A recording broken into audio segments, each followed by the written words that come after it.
एक बड़ा शहर था। उस शहर में लाखों लोग रहते थे। पहले के ज़माने में लोग साथ साथ रहते थे और एक दूसरे के काम आते थे, पर नए ज़माने के लोगों का स्वरूप ही अलग सा है। सब पहले अपने अपने काम में रत रहते हैं, किसी को किसी की परवाह नहीं। घर के सदस्यों को भी एक दूसरे की परवाह नहीं होती। भजन कीर्तन, भक्ति भाव, दया माया, परोपकार जैसे संस्कार कम हो गए हैं। शहर में बुराइयां बढ़ गई थी। शराब, जुआ, रेस, व्यभिचार, चोरी डकैती वगैरह के बहुत से गुनाह शहर में होते हैं। कहावत है कि हजारों निराशा में एक अमर आशा छिपी हुई है। इसी तरह इतनी सारी बुराइयों के बावजूद शहर में कुछ अच्छे लोग भी रहते थे। ऐसे अच्छे लोगों में शीला और उसके पति की गृहस्थी मानी जाती थी। शीला धार्मिक प्रकृति और संतोषी थी। उसका पति भी विवेकी और सुशील था।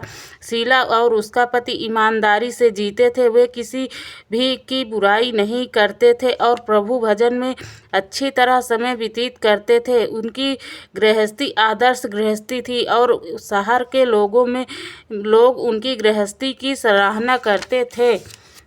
शीला की गृहस्थी इसी तरह सुखी चल रही थी, पर कहा जाता है कि कर्म की गति अकल है। विधाता के लिखे लोग कोई नहीं समझ सकता है। इंसान का नसीब पल भर में राजा को रंक बना देता है और रंक को राजा। शीला के पति के अगले जन्म के कर्म के बाकी रह गए होंगे कि वह बुरे लोगों से दोस्ती कर बैठा। वह जल्द से जल्द करोड़पति होने के ख्वाब देखने लगा, इसलिए वह गलत रास्ते पर चला गया और करोड़पति की बजाय रोडपति बन गए, यानी रास्ते पर भटकते भिखारी जैसी उसकी हालत हो गई। शहर में शराब, जुआ, चरस, गांजा वगैरह बंदियां फैली हुई थी। उसमें शीला का पति भी फंस गया। दोस्तों के साथ उसे भी शराब की आदत हो गई। जल्द से जल्द पैसे वाला बनने की लालच में दोस्तों के साथ रेस, जुआ भी खेलने लगा। इस तरह बचाई हुई धन राशि, पत्नी के गहने, सब कुछ रेस जुए में गंवा दिया था। इसी तरह एक वक्त ऐसा भी आया कि वह सुशील पत्नी शीला साथ में मजे में रहता था और प्रभु भजन में सुख शांति से वक्त व्यतीत करता था। उसके बजाय घर में दरिद्रता और भूखमरी फैल गई। सुख से खाने की बजाय 2 वक्त के भोजन के लाले पड़ गए और शीला को पति की गालियां खाने का वक्त आ गया था। शीला सुशील और संस्कारी स्त्री थी। को पति के बर्ताव से बहुत दुख हुआ, किंतु वह भगवान पर भरोसा करके बड़ा दिल रख कर दुख सहने लगी। कहा जाता है सुख के पीछे दुख और दुख के पीछे सुख आता है, इसीलिए दुख के बाद सुख ही आएगा। ऐसी श्रद्धा के साथ शीला प्रभु भक्ति में लीन रहने लगी। इस तरह शीला असहाय दुख सहते सहते प्रभु भक्ति में वक्त बिताने लगी। अचानक एक दिन दोपहर में उसके द्वार पर किसी ने दस्तक दी। शीला ने सोच में पड़ गई कि मुझ जैसे गरीब घर पर इस वक्त कौन आया होगा। फिर भी द्वार पर आए हुए अतिथि का आदर करना चाहिए। ऐसे आर्य धर्म के संस्कार वाली शीला ने खड़े होकर द्वार खोल दिया। एक माजी खड़ी थी। वे बड़ी उम्र लगती थी, किंतु उनके चेहरे पर अलौकिक तेज निखर रहा था। उसकी आंखों में से मानो अमृत बह रहा हो। उसका भव्य चेहरा करुणा और प्यार में छलकता था। उसको देखते ही शीला के मन में अपार शांति छा गई। वैसे ही शीला इस माजी को पहचानती न थी, फिर भी उनको देखकर शीला के रोम रोम में आनंद छा गए। शीला माजी को अंदर घर में ले आई। घर में बैठाने के लिए कुछ भी नहीं था, अतः शीला ने सकुचाकर एक फटी हुई चादर उन पर बिछा कर बैठाया। माजी ने कहा, क्यों शीला, मुझे पहचाना कि नहीं? शीला ने सुकचा कर कहा, माँ, आपको देखते ही बहुत खुशी हो रही है, परंतु शांति हो रही है। ऐसा लगता है कि मैं बहुत दिनों से जिसे ढूंढ रही थी वे आप ही हैं, पर मैं आपको पहचान नहीं सकी। माँ जी ने हंस कर कहा, क्यों भूल गई? हर शुक्रवार को माँ लक्ष्मी माँ जी के मंदिर में भजन कीर्तन होते थे, तब मैं वहाँ आती हूँ। वहाँ पर हर शुक्रवार को हम मिलते थे।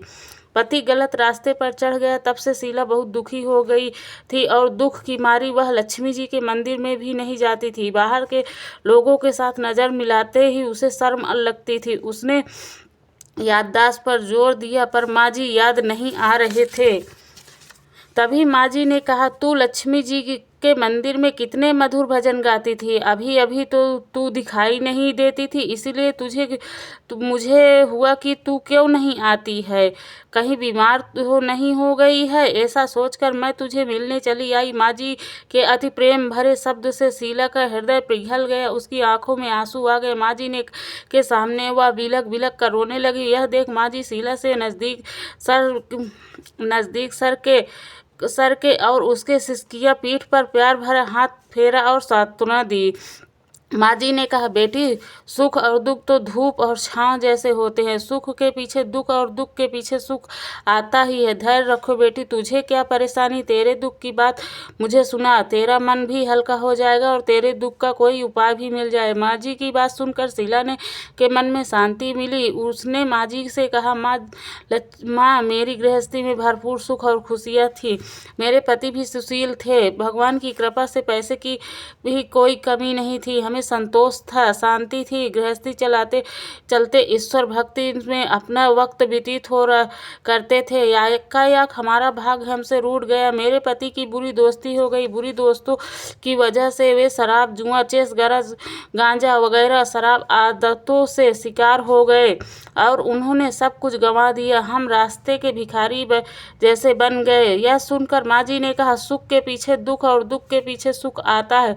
ऐसा भी कहा जाता है, कर्म की गति न्यारी होती है। हर इंसान को अपने कर्म भुगतने ही पड़ते हैं, इसलिए तू चिंता मत कर। अब तू कर्म भुगत चुकी है, अब तुम्हारे पास सुख के दिन अवश्य आएंगे। तू तो माँ लक्ष्मी जी की भक्त है। माँ लक्ष्मी को प्रेम और करुणा के अवतार हैं। वो अपने भक्तों पर हमेशा ममता रखती है, इसलिए तू धैर्य रख। माँ लक्ष्मी जी का व्रत कर, इससे सब कुछ ठीक हो जाएगा। माँ लक्ष्मी का व्रत करने की बात सुन शीला के चेहरे पर चमक आ गई। उसने पूछा, माँ लक्ष्मी का व्रत कैसे किया जाता है, वो मुझे समझाइए, मैं यह व्रत अवश्य करूँगी। माँ जी ने कहा, बेटी, माँ लक्ष्मी का व्रत बहुत ही सरल है। उसे वर लक्ष्मी व्रत या वैभव लक्ष्मी व्रत कहा जाता है। यह व्रत यश प्राप्त कराता है। ऐसा कहकर माँ जी वैभव लक्ष्मी व्रत की विधि कहने लगी।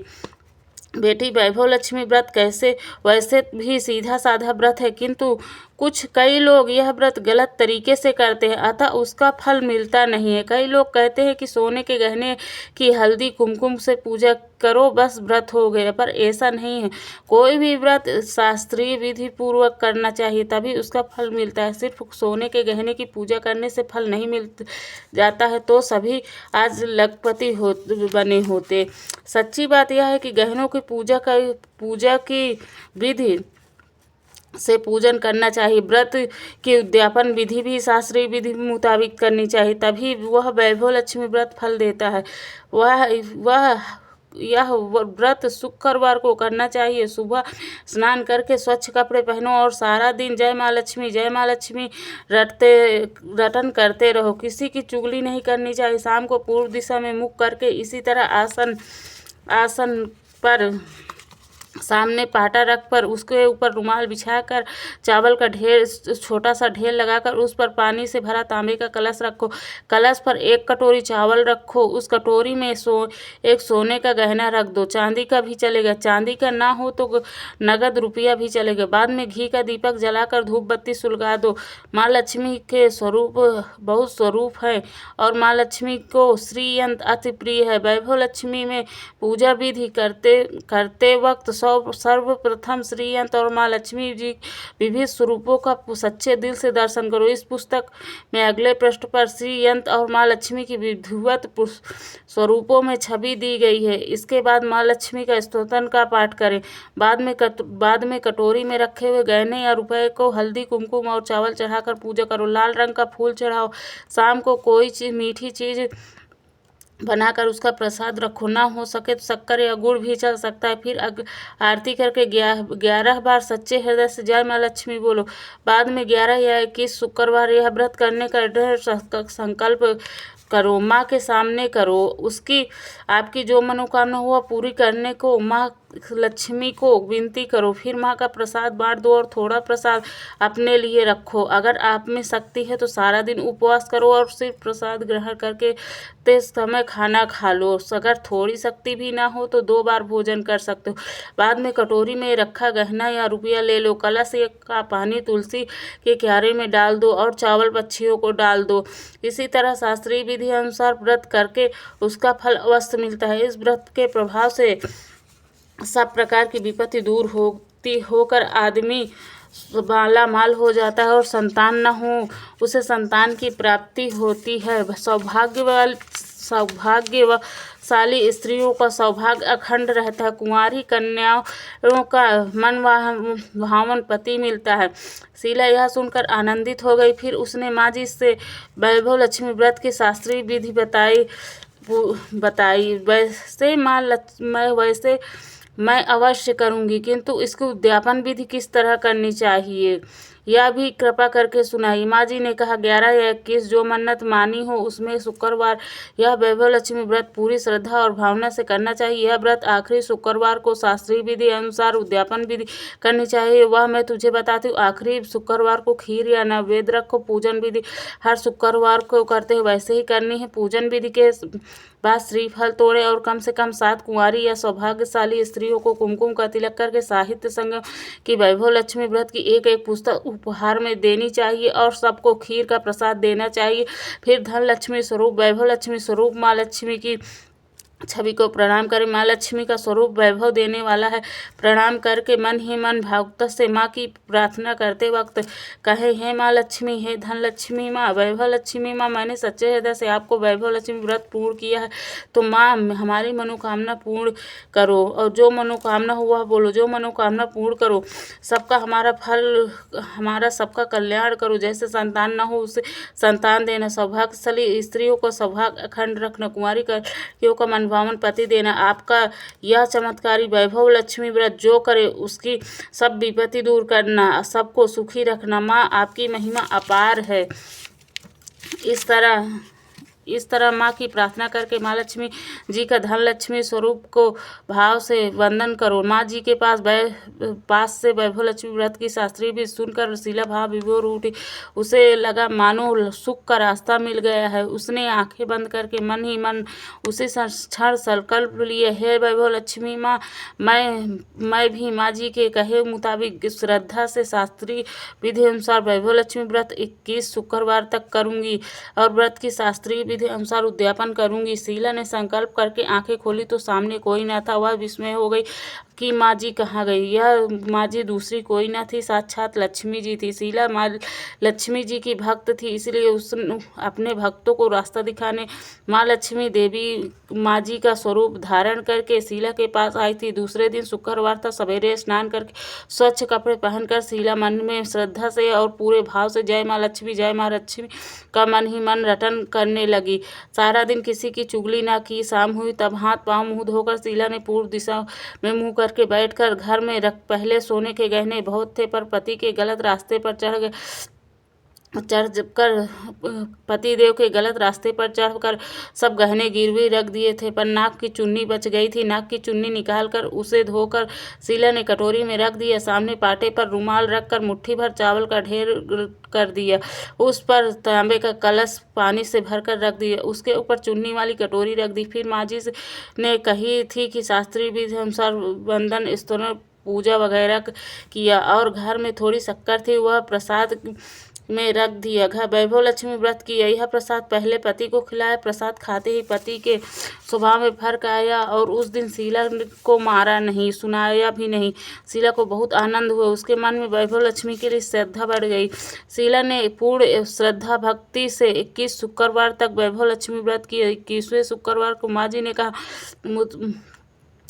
ने कहे मुताबिक विद्यापन विधि करके 7 स्त्रियों को वैभव लक्ष्मी व्रत की 7 पुस्तकें उपहार में दी। फिर माताजी के धन लक्ष्मी स्वरूप की छवि को वंदन करके मन में भाव प्रार्थना करने लगी, हे धन लक्ष्मी माँ, मैंने आपकी वैभव लक्ष्मी व्रत करने की मन्नत मानी थी, यह व्रत आज पूर्ण किया है। माँ मेरी हर विपद दूर करो, हमारा सबका कल्याण करो, जिससे संतान ना हो उसे संतान देना, सौभाग्यशाली स्त्रियों को सौभाग्य अखंड रखना, कुंवारी कन्याओं को मनवा भावन पति देना। उस आपका यह चमत्कारी वैभव लक्ष्मी व्रत करे, उसकी विपत्ति दूर करना, सबको सुखी रखने। हे माँ आपकी महिमा अपार है। ऐसा बोलकर लक्ष्मी जी के धन लक्ष्मी स्वरूप की छवि को प्रणाम करे। इस तरह शास्त्रीय विधि पूर्वक शीला ने श्रद्धा से व्रत किया और तुरंत ही उसे फल मिल गया। उसका पति गलत रास्ते पर चला गया था, वो अच्छा आदमी हो गया और कड़ी मेहनत करके सो व्यवसाय करने लगा। माँ लक्ष्मी के वैभव लक्ष्मी व्रत के प्रभाव से उसको ज़्यादा मुनाफा होने लगा। उसने तुरंत शीला के गिरवी के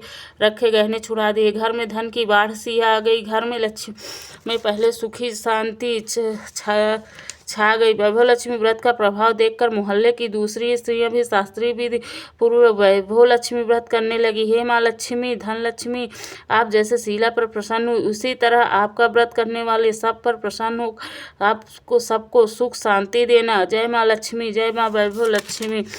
दोस्तों अगर मैं कोई गलती हो, माँ लक्ष्मी मुझे क्षमा करें।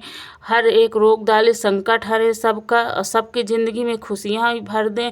अगर वीडियो अच्छा लगे आप लोगों को मेरा, please like subscribe and comment करके ज़रूर बताना और शेयर भी करना। धन्यवाद। जय माँ लक्ष्मी।